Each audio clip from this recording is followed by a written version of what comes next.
Coach Alston, how does it feel to be here tonight? Oh, it's a great evening. A lot of great friends. It's good to see everybody looking good. Everybody's doing good. Good. Good. Good to hear. You did a fine job. Talk about a home video. My first film project was a documentary about my dad's coaching career, and I didn't realize it at the time, but it was the stepping stone to what I now dream to be doing with my life. I was essentially an immersive journalist then. I mean, I'd been living with this man for 18 years, I knew his favorite foods and pet peeves, his weird habits, and how he provided his kids every experience from putting street smarts to use to spending hours on end browsing through Borders bookstore. I had also witnessed the ups and downs of his professional and personal life, and as his daughter, I knew his story quite well, so I was able to tell it more genuinely.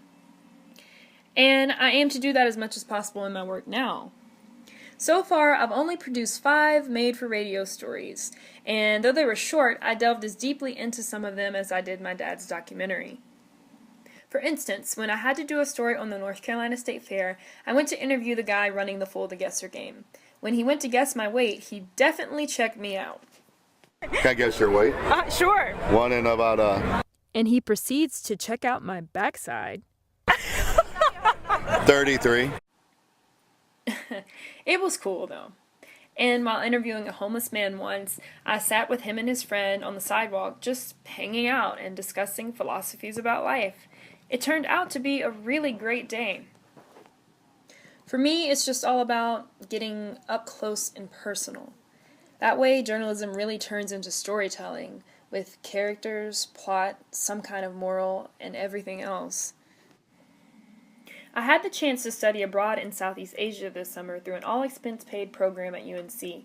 I tried my best to do what one of our donors suggested, to leave my American at home, and it proved to be great advice. This experience was nothing short of rewarding and eye-opening, and it was because I indulged the Singaporean, Malay, and Thai lifestyles.